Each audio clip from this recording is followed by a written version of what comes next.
Welcome, Lloyd, here to Copenhagen. We had yesterday the pleasure to have you in the Truth Seminar, where you kept a very wonderful lecture about the Starchild skull, and you focused a lot on the scientific analysis of the data, which is always can be, let's say,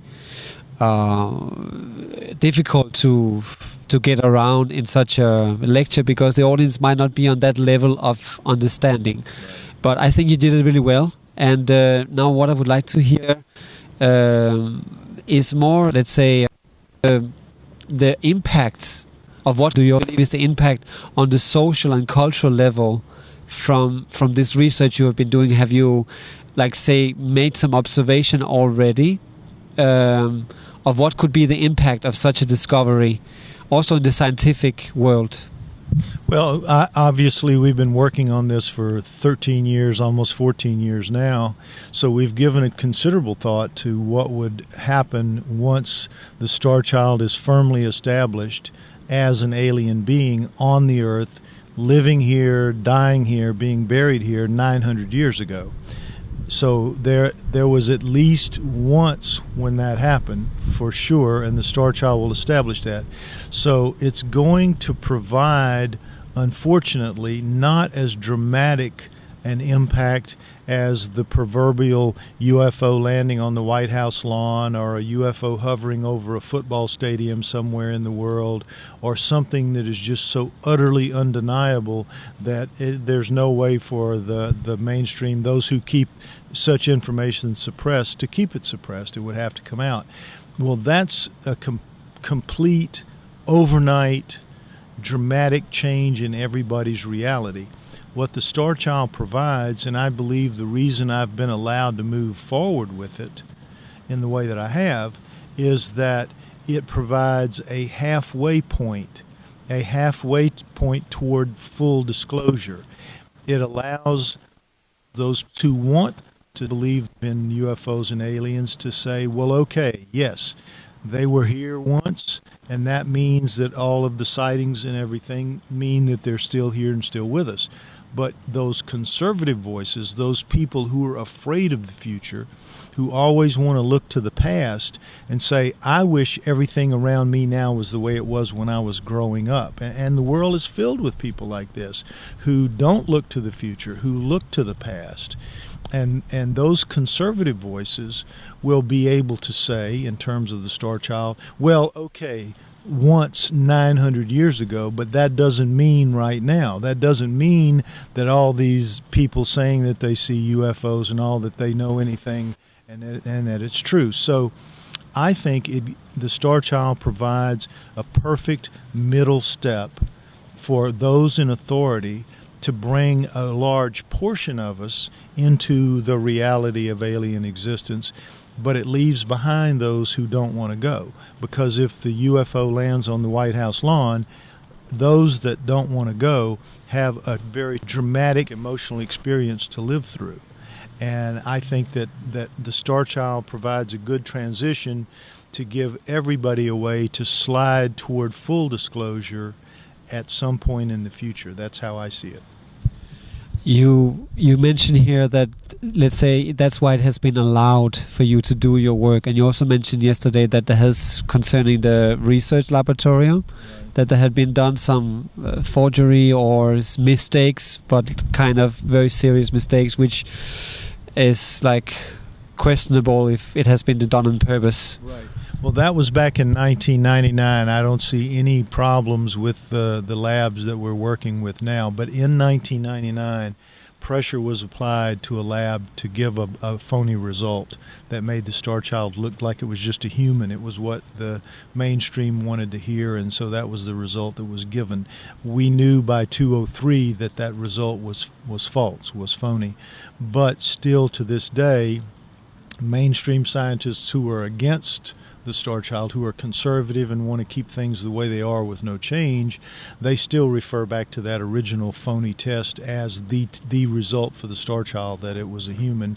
And that's just not true. But this is This is the way the mainstream works. There are people who are on the belief that they are honest and fair and judicious in the way they go about their business, and none of that is true. They are as human, and they have petty issues and petty desires and petty habits, small-minded, just like everybody else. They just happen to have PhD after their name, but that doesn't inoculate them from being human and having all of the human foibles that the rest of us have.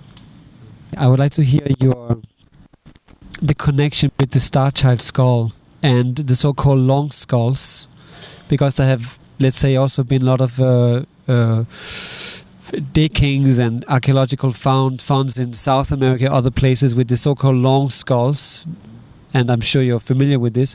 What is your theory or your point of view upon this? I mean, why haven't you gone further from the Starchild skull and involved these other skulls which has been found around the world? Well, actually, you're just not aware of it, but I have. And we don't call them long skulls. I've actually never heard that term before. Everyone I know calls them coneheads, coneheads. But yes, those are the ones with the heads that extend up here, dominantly in Peru, but they've been found in Malta and Egypt and other places around the world.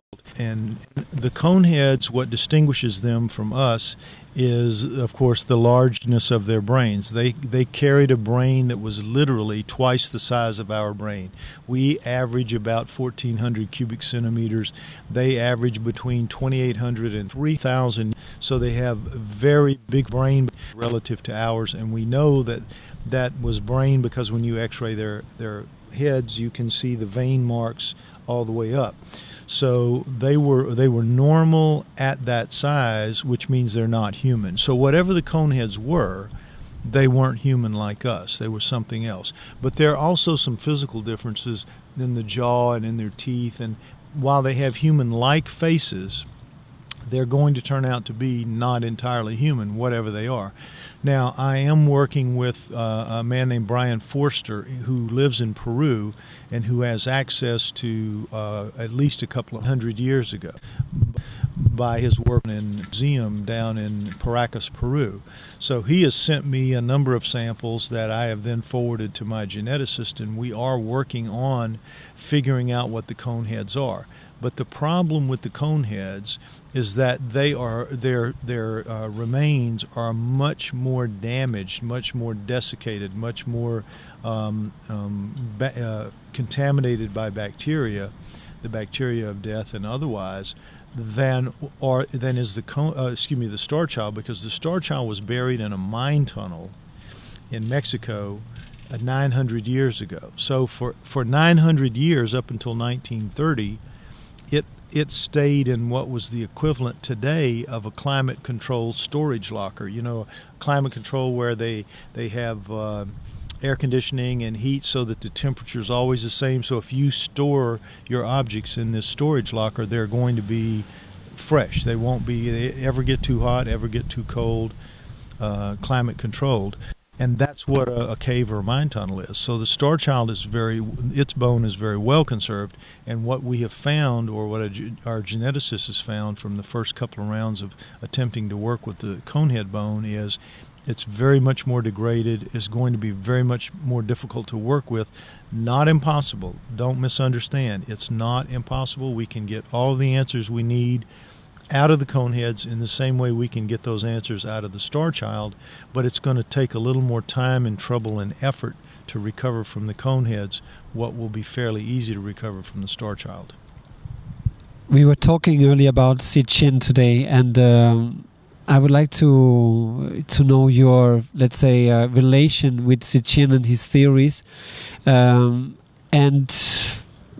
also to find, let's say, what is the connection, because as I see your work with the book about everything is wrong, with the hominoids, everything, I mean, you were talking about yesterday to connect it, that now you're working with the Starchild skull, but isn't it already connected? I mean, this work is kind of a continuity from the work with the hominoids, the research about this.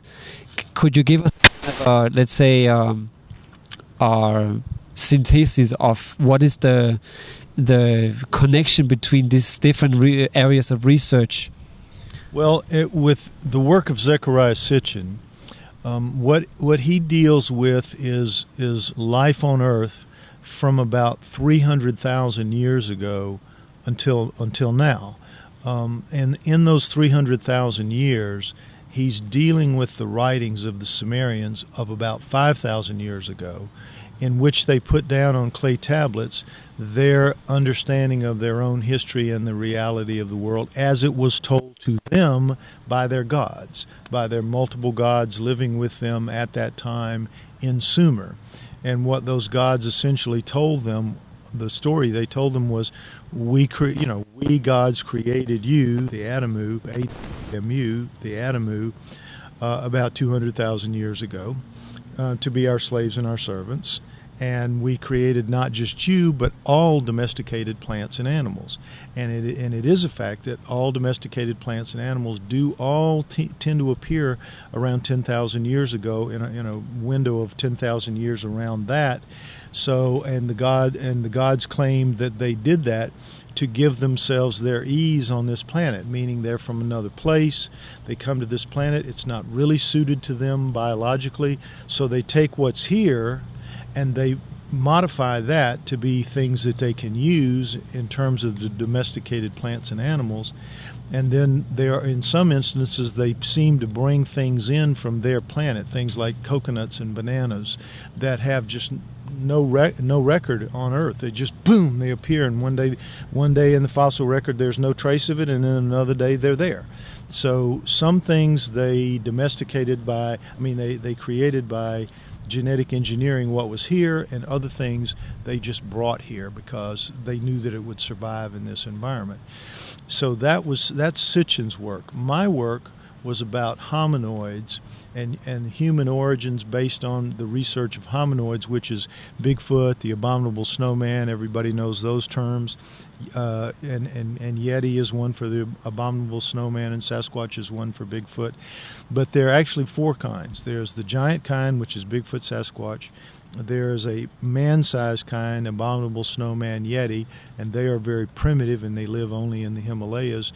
And then there are two other kinds, another man-sized kind, generically called almas, which are much more human-like, but still primates, upright. We're talking about upright walking primates, bipedal primates, but still covered with hair. Imagine upright walking chimps or gorillas. That's what the hominoids are. That's what the Bigfoot, Sasquatch, Yeti, all those, that's what they are.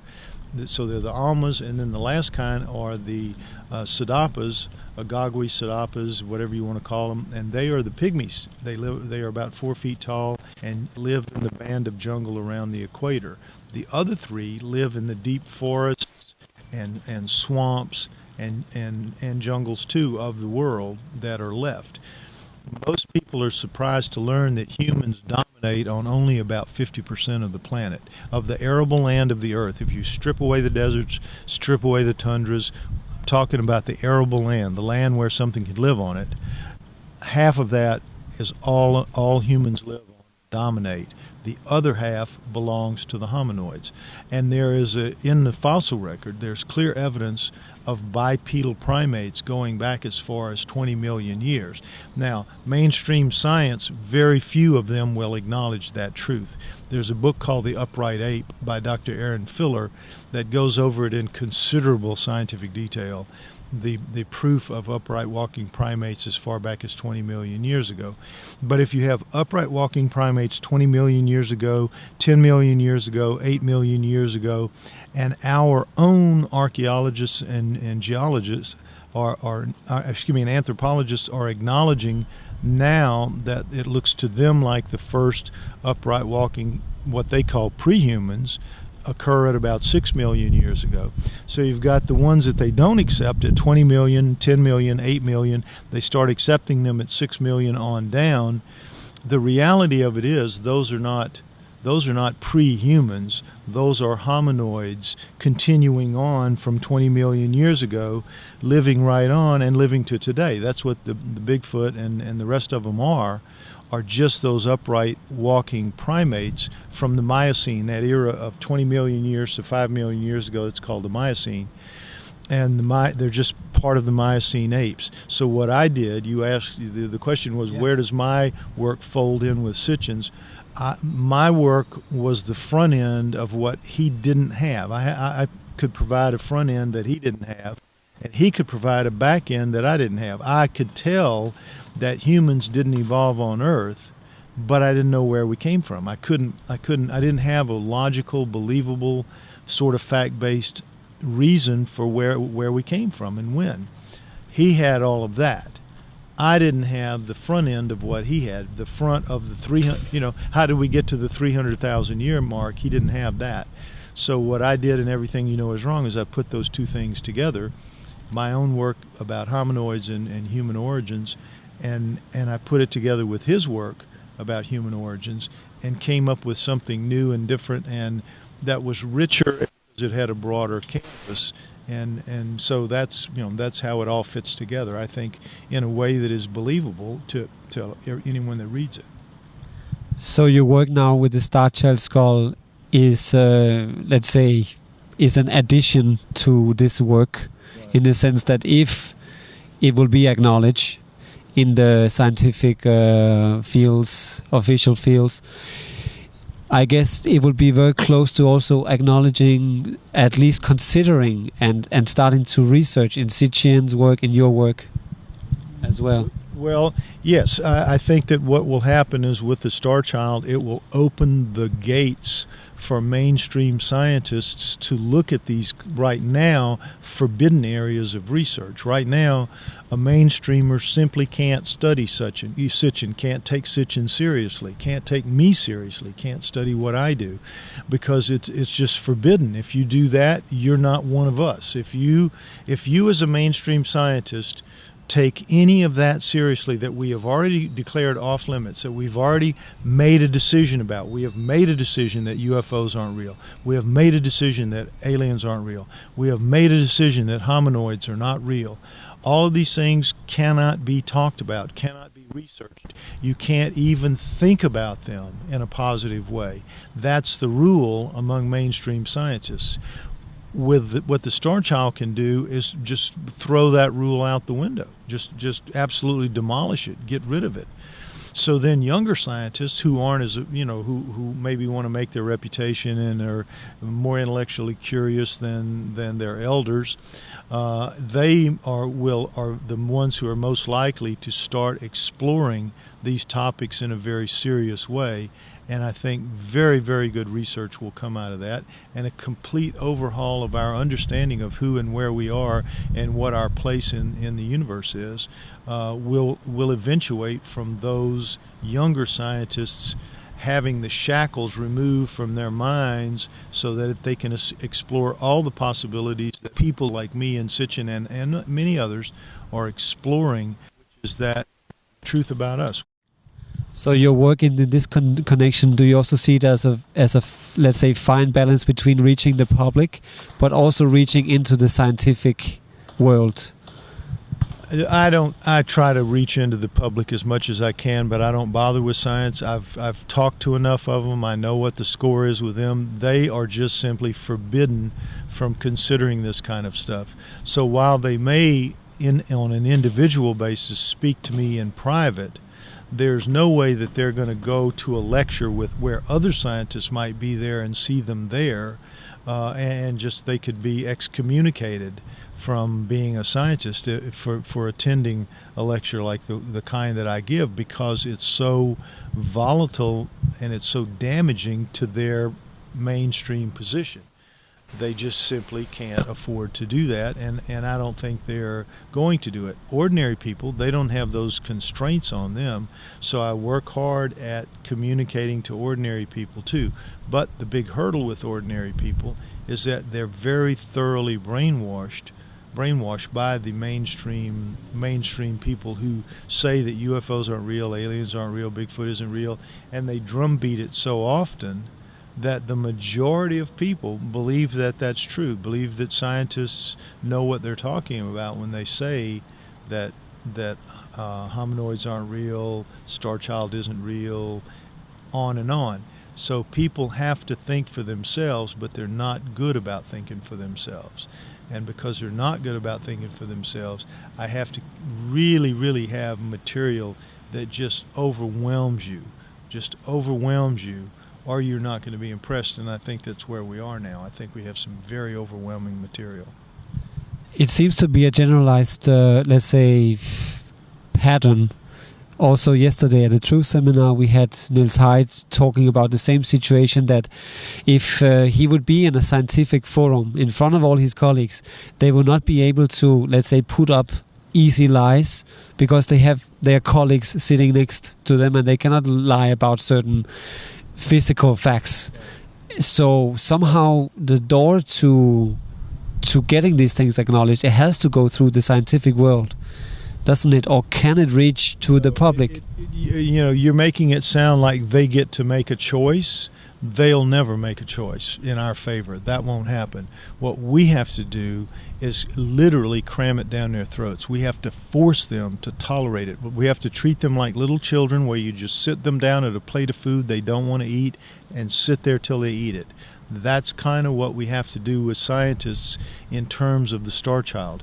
They will never gracefully accept it. We have to prove it so overwhelmingly. We have to recover its DNA of its genome so thoroughly, and compare it so thoroughly, and present our material to the world and write it up so thoroughly, so properly, that that the mainstream conservative voices have no choice. They have nothing to say. They have nothing left to say. They have to give up and just let it go, that they've lost this round. And then once that happens, as I said, the older ones, they will just have to take a seat on the sideline, and the younger ones will be the ones who will seize this information and develop it and turn it into an acceptable body of knowledge over time.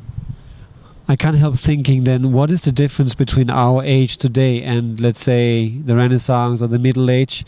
You were showing a slide yesterday with Kepler, with Copernicus and so on, Columbus, and I mean, is this where we are? Is this the scale of change we will see? I think what I was talking about in the presentation yesterday was that Copernicus and Kepler and Galileo in the 1500s moved the Earth from what everyone believed was the center of the universe, the center of everything, and they were able to prove that no, it just rotated around a sun. It was one planet of several around the sun, and that the sun itself was just part of many other suns, and that in fact Earth was not the center of anything, not even our solar system. So that was horribly, horribly shocking to a lot of people in the 1500s, who just thoroughly accepted that Earth was the end-all, be-all. So we will face some of that with the Starchild, where there will be that same kind of trauma for a lot of people to accept that aliens are real and that we are part of a galactic community, that we're not here alone and we never have been. That's going to be a major emotional crunch for a lot of people, but they will get through it, and they will change. And as I was saying before, the good thing about doing it the way we're doing it with the Starchilds is it creates a partial result that allows those who are really resistant to the idea to kind of come up on it slowly, to kind of adjust to it slowly, whereas those who are excited about this kind of stuff, they can just jump right in and say, God, aliens are real. Finally, we've known it all along, but now we have proof. And so to me, it's a good thing and a good situation and a good scenario for both sides, those who normally support these kinds of things and those who don't. And how long will it take?